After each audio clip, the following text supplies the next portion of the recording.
Halo guys, kembali lagi bersama kita di sini di podcast santuy ngopi distancing. Kali ini kita kedatangan dua narasumber kita, ya, salah satunya adalah Adang Dur, aktivis muda kita, dan tokoh nasional kita adalah Bung Har. Wis. Oke. Halo. Dan di sini kita, Balik. di sini kita juga ada dua sahabat kita nih ya. Kali ini kita ingin membahas dampak Congorna untuk pendidikan di Indonesia. Kebetulan kan sekarang ini Hardiknas ya. Iya. Nah, para siswa-siswa dan mahasiswa di Indonesia ini terkena dampaknya. Mereka belajar dari rumah dan tidak mengikuti ujian, ya kan. Lagi sekarang kan pengen ujian nasional nih. Iya. Nah, kita ingin mendengarkan keluh kesah dari seorang orang tua ya, orang tua murid ya, yang terkena dampak Congorna dari Bapak Oke ini dari rakyat melata. Rakyat melata. Bagaimana nih?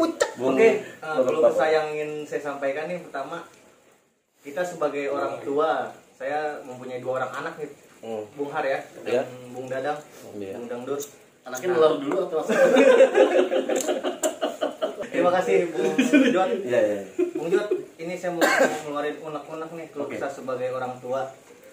Saya udah bayar SPP, terus anak sekolah juga dari rumah, terus kita sebagai orang tua juga repot. Saya mempunyai dua orang anak, terus saya harus beli kuota tambahan juga untuk ngirim laporan, guru ngasih tugas, ya kan. Nah, apa solusinya nih untuk kita nih rakyat makin beban ya, udah bayar SPP, kuota juga makin banyak. Kita nggak tahu gurunya di rumah tuh ngasih tugas sambil tiduran, sambil apa gitu. Sedangkan kita sebagai orang tua di rumah nih bangunin anak, oh ada tugas tuh, jam sekian udah harus dikumpulin, gitu. Apa nih solusinya nih? Nah, bagaimana nih tanggapan Bung Har sebagai tokoh nasionalis? Tentang ini ya, dampak corona terhadap pendidikan nih. Jelas kalau menurut saya kan pemerintah itu kan sudah harus benar-benar dia maksimal gitu kan, mengurusi musibah, mengurusi masyarakat, termasuk mengurusi pendidikan masyarakatnya gitu. Dan urusan pemerintah itu banyak, bukan urusan kayak begini. Ya itu pemerintah itu banyak urusannya ini. Pemerintah berkorban, rakyat juga harus berkorban gitu. Karena pemerintah itu takut, jadi corona ini jangan sampai merebak kemana-mana. Jadi solusi yang sementara, yang terbaik adalah sekolah dari rumah. Karena sekolah dari sekolah, kan, ketika anak pada ngumpul di sekolah, kan berpotensi terjadi penyebaran. Iya. Jadi sementara di rumah aja dulu. Jadi benar-benar orang tua ini diuji. Benar gak selama di rumah itu orang tua itu memantau atau membapau gitu kan. Pantau dan bapau gitu. Jadi kita itu emang udah tanggung jawab Anda sebagai orang tua murid ya, itu ukurin gitu Pak. Gitu kalau menurut saya emang begitu. Tanggung jawab orang tua terhadap anak ya. Iya, itu mau tanggung jawab, pemerintah banyak urusannya. Apakah pemerintah memberi solusi untuk kayak rakyat kayak saya nih, untuk masalah kuota dan lain-lainnya tuh? Nah, kalau masalah kuota itu ya nanti saya akan ngomong lagi istana gitu. Mana boneka ya? Kita akan coba bicarakan di sana. Ya. Mungkin ada bantuan lah kuota dari Istana Boneka nanti lah. Kalau saya mah jangan terlalu sering nyalahkan pemerintah lah. Pemerintah urusannya banyak, kecil-kecil kayak gini kan. Kecil itu mah. Ya berkorban lah kita sama-sama. Ya bagaimana ini ya? Bagaimana nih? Nah, udah coba tanya sama ini suka demo-demoin saya nih. Demo-demo ketika jadi saya deh sama juga kayak saya. Oke, itu kan tadi tanggapan dari tokoh nasionalis ya, dari Bung Har. Mari sekarang kita dengarkan dari salah satu narasumber kita, yaitu aktivis muda, Mr. Dangdur. Bagaimana tanggapan Mr. Dangdur? Main porak-poranda. Oke, terima kasih kepada Jody ya yang udah memberikan kesempatan kita nih untuk yang kesekian kalinya dalam podcast Kopi Santuy. Ya kan, kalau sebelumnya saya ucapkan selamat Hari Pendidikan Nasional tanggal 2 Mei 2020 ya kan. Semoga pendidikan kita makin maju nih ke depannya nih, apalagi terlebih pada saat COVID-19 ini atau virus Congorna nih. Kalau menurut gua pribadi ya, apa yang dikatakan sama rakyat melata di belakang saya ini sebenarnya itu wajib dihimpun lah, didengar lah gitu. Oleh pemerintah. Biar bagaimanapun dia sudah berusaha keras untuk memberikan kontribusinya terhadap bangsa tentang pendidikan ini sebenarnya. Apalagi kalau kita lihat ya kan, dengan adanya school from home, misalkan sekolah dari rumah, ya kan, mengerjakan PR yang begitu banyak yang diberikan oleh guru. Cuman permasalahannya adalah ketika apakah guru yang diberikan itu sama juga bekerja seperti murid-murid yang di rumah gitu. Bisa aja ketika dia melakukan hal-hal yang memberikan pekerjaan rumah misalkan gitu kan, itu guru-gurunya sedang tiduran gitu. Seperti itu. Iya, masalah gini loh. Sekolah dari rumah, tapi sosok Pak Oke ini tetap harus bayar SPP. Nah itu yang diberatkan karena dia harus beli kuota, bayar SPP juga tidak mengurangi SPP. Kalau menurut saya kan kita masalah sekolah kan kita ada dua, sekolah negeri, sekolah swasta, gitu kan. Kalau sekolah negeri kan tuh ada bantuan dari pemerintah, dari Istana Boneka kan. Nah kalau sekolah swasta ini bagaimana sekolah swasta? Dia terus seorang pengusaha pendidikan dia harus operation juga, dia harus tetap menggaji karyawan-karyawannya. Kan makanya saya tanya Pak Oke nih anaknya sekolah di mana? Sekolah swasta atau sekolah negeri? Atau mungkin di sekolah planet?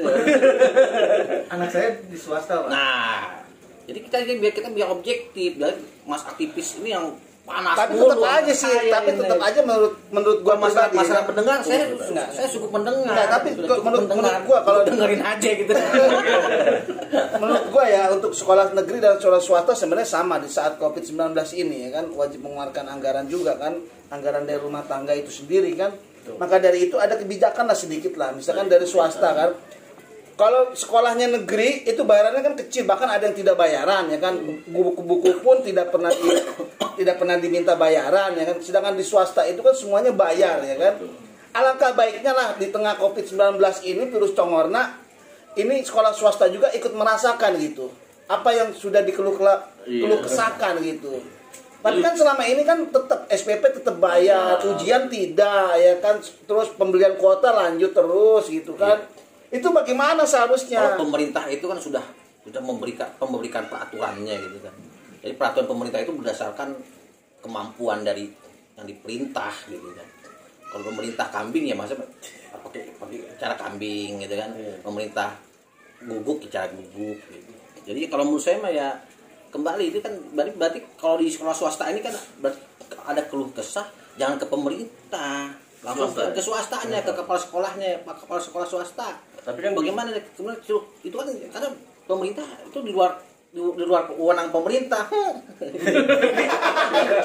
Tapi pemerintah juga harus mengawasi juga kan swasta seperti itu. Ada kebijakan lah gitu loh. Ya mungkin bisa menegur lah ya. Karena kita buat makan aja susah harus bayar. Iya betul, seperti itulah. Misalkan bayaran nih sebulan nih 400. Bang Oke nih 400, alangkah baiknya tuh menjadi 200 misalnya pada saat Covid-19.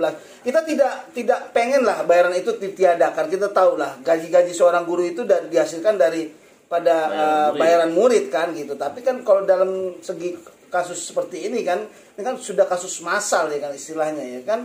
Tidak hanya sunatan aja yang massal. Yang kasus ini juga massal sebenarnya. Jadi perlu pengorbanan dari semua pihak. Betul, seperti itu menurut saya sih. Jadi semua itu tidak harus dikorbankan hanya seorang orang tua, orang yang bersekolah, orang murid gitu, wali murid, wali apa aja lah. Wali hakim.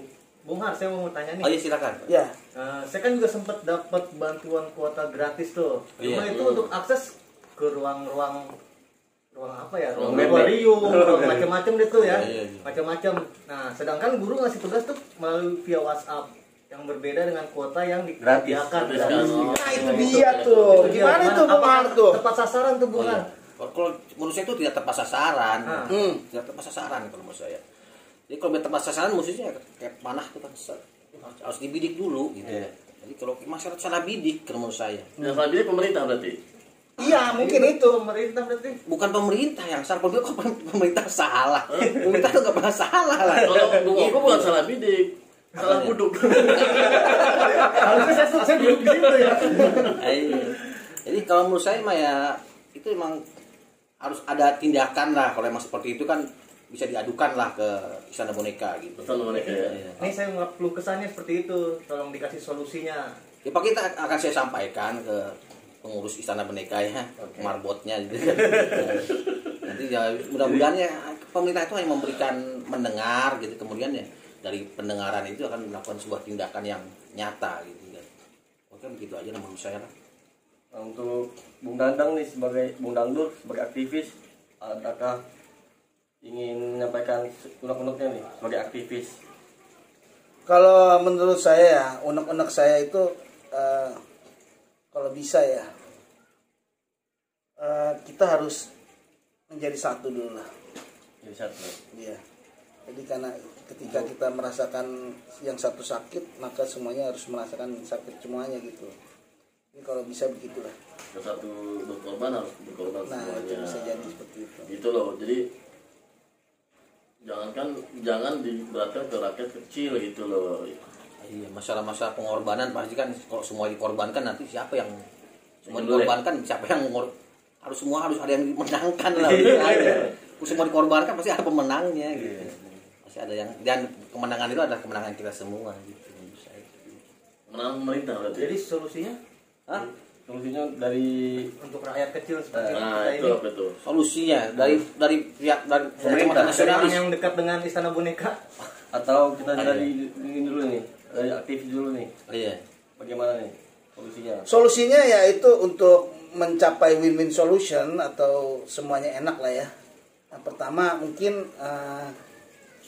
ketika seorang wali murid mengeluarkan biaya, tidak ada salahnya ketika beberapa guru itu hadir di dalam rumah murid tersebut ya. Murid yang Minimal silaturahmi lah gitu. Jadi biar tahu lah bagaimana kondisi muridnya, apakah sedang betul. sehat, Jadi, apakah sedang sakit atau kayak gimana kan. ada gitu. perhatian lah ya. Ada perhatian Jadi, lebih. Psikologis siswa juga murid itu akan membangun ya. gitu. Jadi dan orang tuanya juga bisa mengucapkan terima kasih kepada guru yang sudah sowan ke dalam mungkin juga bisa muridnya.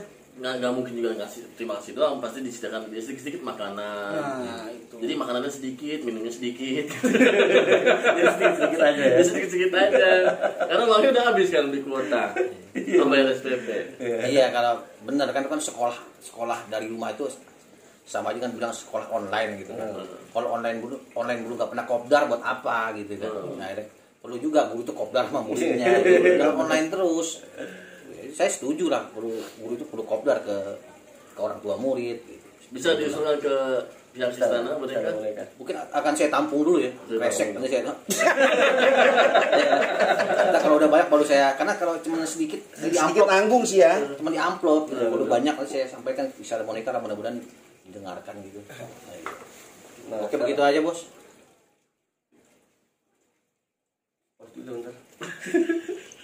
Iya.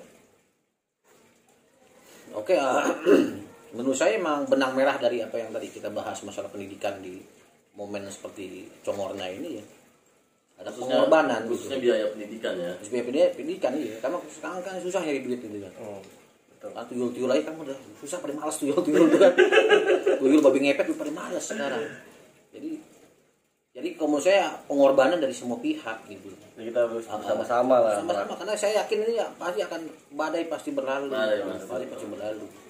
Jadi ya pengorbanan, orang tua berkorban, dari pemerintah juga berkorban, dari pihak swasta juga berkorban. Dan anak lagi bisa yang jadi korban gitu. Oke, sekian dulu podcast kali ini. Ditunggu lagi video-video dari kita, apakah menarik atau tidak. Pasti menarik. Pasti menarik. Podcast santuy. Podcast santuy yang berat-berat untuk kita, yang ringan-ringan buat kalian. Asik. Jangan lupa di subscribe, like, dan share. Oke, bye. Come on. I'ma make it rain, rain, rain.